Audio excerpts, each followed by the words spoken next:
At time with Jordan. Is this mic on?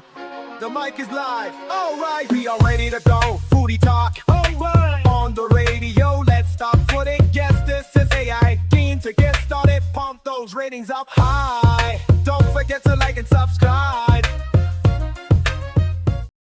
Alrighty guys, welcome back to another episode of Airtime with Jordan. I'm your host Jordan Fasso, and today we're talking about the West Coast Eagles, and we're doing this season preview for the year. So get into some of their bit of a review of last year for them, go through the ins and outs over the offseason for them, do some expectations I have for them coming into the year, and then a couple players to watch for me with the Eagles, and then give my ladder projection as well. And where I think they'll where I have them in my power rankings to start the year. So, a bit of a shorter one today. I think the West Coast Eagles are one of the easier teams to sort of assess coming into the year, and they went 5 and 18 last year, 16th, good for 16th on the ladder. It was absolutely the Harley Reid show last year. All the hype about him was real. He had those awesome moments, breaking away from the center against Christian Petrarca, and I think everyone can sort of see that this guy is going to be the real deal, and it's just a matter of whether they can keep him now, and hopefully that is the case for West Coast fans. And I think apart from all the hoopla that sort of followed Harley Reid last year over in the West, I don't know how many times he would have been on the front of the West Australian, but despite that, I think they had some really good performances from some of their older players. Jeremy McGovern managed to stay pretty healthy last year, which was good.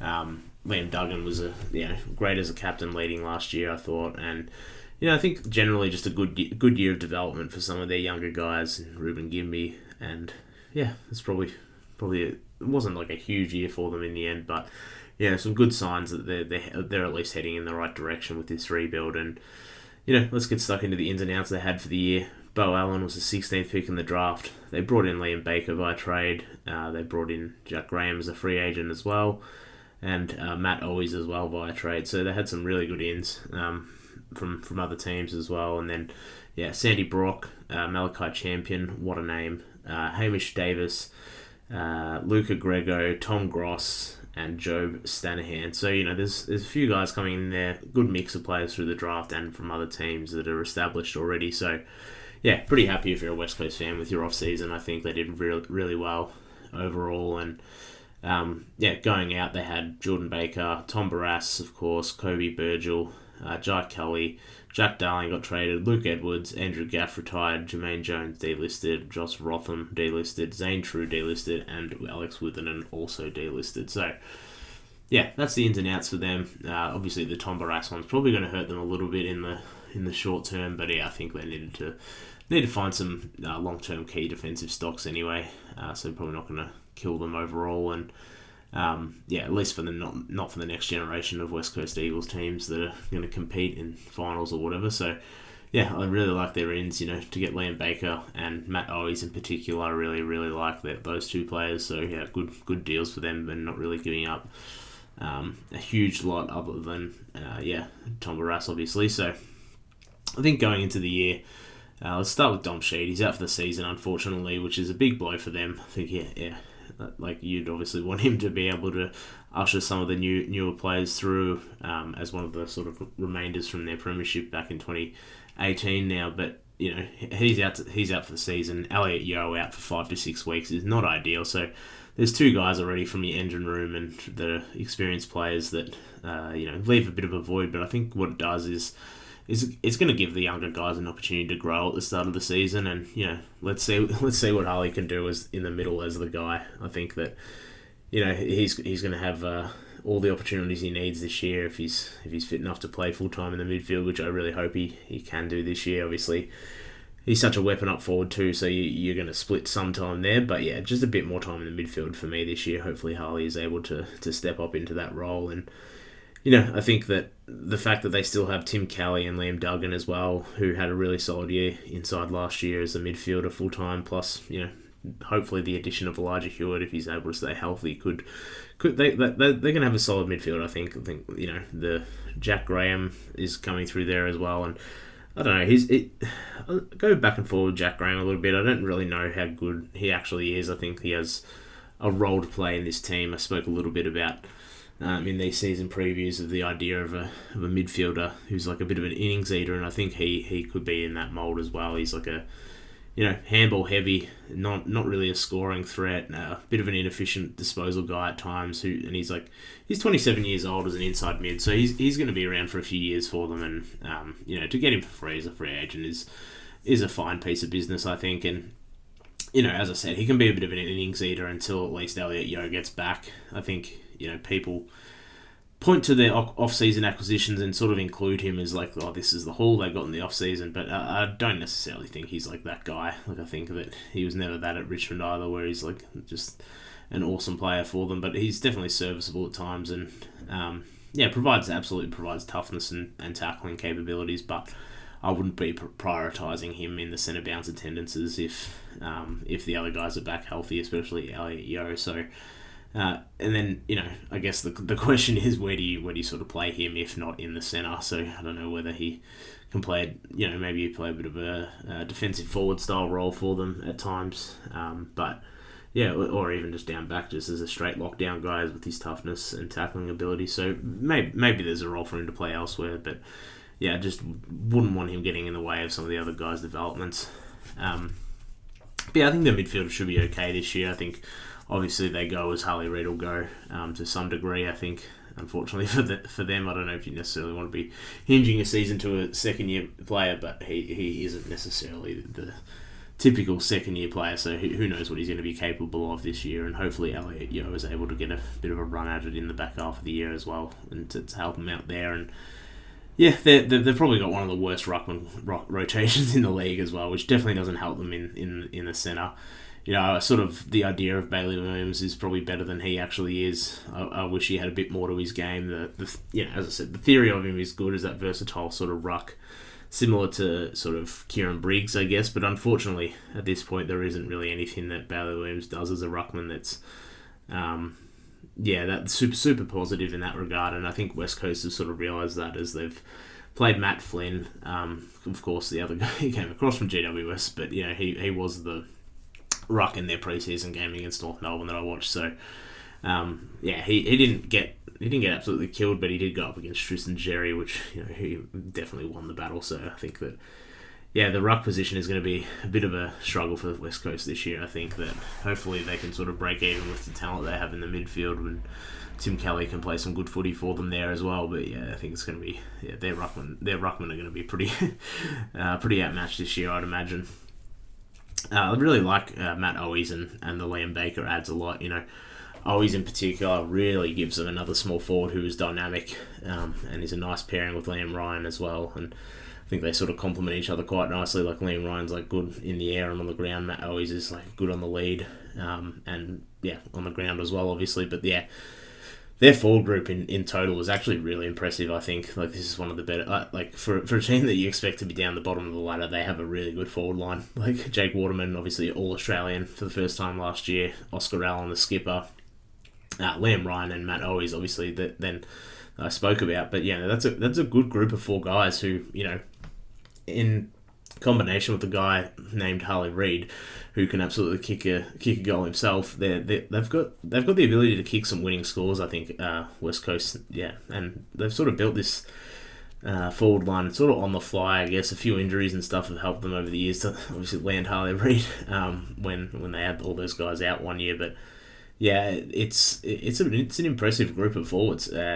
I wouldn't want to be a backline going up against them. You've got guys who can mark it on you. You've got toughness. You've got like a few guys that are a bit crafty, and then I'm keen to see how Tyler Brockman goes as well this year. Obviously, have a bit of a vested interest in him as he's an ex-Hawk who went back to WA. But I think he's at times has shown value as a small forward too. So they have a few guys who can be dynamic down there, which is exciting for the West Coast fans. I think should be good to watch. And down back, it might be a little bit of a different story. I think obviously the big loss is Tom Barras, but still having Jeremy McGovern, who should be still pretty bloody good this year. I think Jeremy McGovern's been that good for that long now that I'd be shocked if he had a big drop off. And then you're adding Liam Baker to the mix there as well as one of the tougher sort of fix-all type of players. You can put him in any sort of role. I think you can put him up on the wing, you can put him half-back, he can shut down guys, he's like decent by foot, and yeah, I think that, having him down back is going to really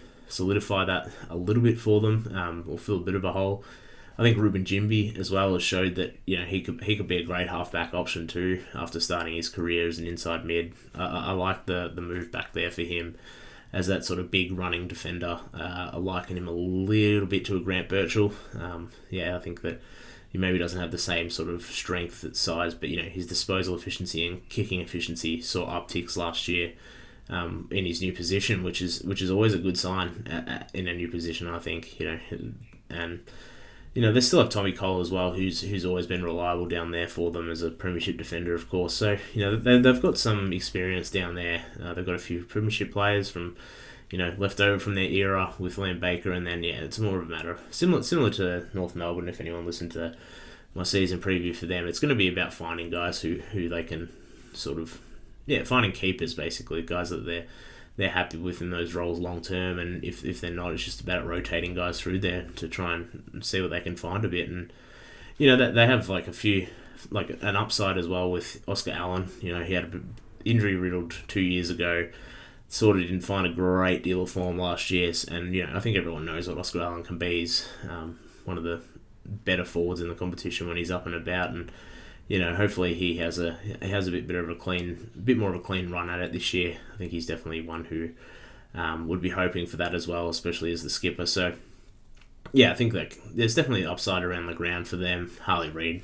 I don't really need to touch on him too much, but who knows what he could be this year. He could just improve tenfold, he could be the same, who knows. But I think everyone will be tuning into West Coast games just to watch him, and I know I will be. So I'm excited to see the development of some of their kids, and then you combine that with another solid off-season acquiring talent coming into 2026. They could make a bit of a jump next year, I think, especially if they retain Harley Reid. So I'm not expecting them to be world beaters or anything this year, but I do think that they'll be the best of the bad teams in themselves. Richmond and North Melbourne I have all down the bottom again this year, and partly, and I could see them like even jumping up a couple spots, maybe above a St Kilda or Melbourne, who I've also rated sort of down the bottom this year. So, I think partly is talent overall on the field. I think they have quite a bit of talent, but also playing in WA can have its advantages as well and give you a few wins that you may not otherwise get. So,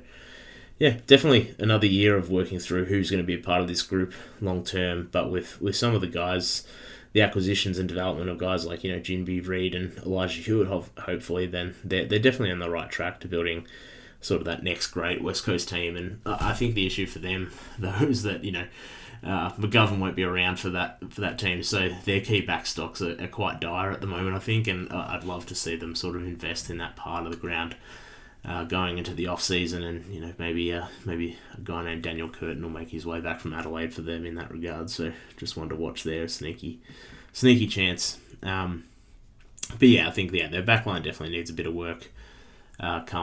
Come like the next great West Coast team, so to speak, and obviously their rucks too. But that being said, I think like my general philosophy on rucks is that you can find them from other clubs pretty like they're pretty readily available.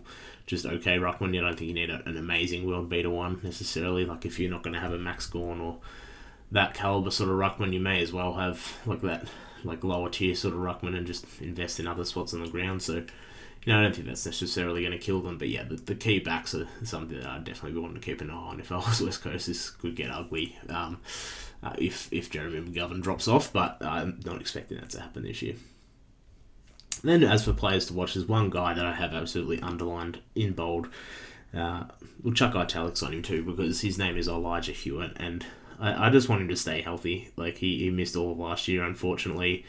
And he was a big part of the trade in the draft of like 3 years ago now, where they had the number 2 pick that ended up getting bumped to number 3 because of the Will Ashcroft bid. But they traded that pick that was Harry Sheasel for essentially Elijah Hewitt and Ruben Jimby, and Ruben Jimby has been serviceable so far, and like I think he's a fine player, but that trade really hinges on Elijah Hewitt, who when he has showed in the limited amount of time he's played, he has some serious talent in my opinion, and it has been a while since then, and it sounds like he's under a bit of an injury cloud for round one, so hopefully he gets a good run this year, because he is the type of player who, they're sort of running the competition at the moment, that mid-forward combo player who's, that prototype he has some real class, I think, and he just adds nicely to what they're building, and I think he sort of bridges the gap between like that midfield who... Yeah, you want those midfielders who can play forward, and I think if they get him up and about with Harley Reid as well, you've got two that are going to be great for the next 10 years together, hopefully. So, yeah, I think he adds nicely to what they're building, and hopefully he can break out and show why they made that trade and trade it back from taking Sheasel. But yeah, as you're probably gathering, I'm not expecting West Coast to be crazy this year. I sort of put them in that bottom tier of teams.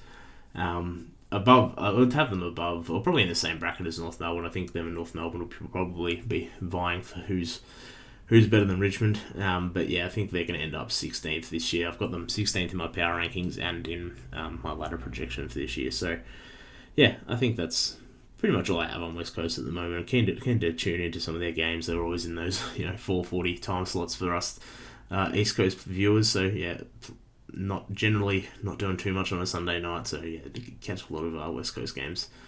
So I'll be keen to see how they're tracking throughout the year, and hopefully you guys are too. So anyway, thanks for listening, guys, and I'll be back soon.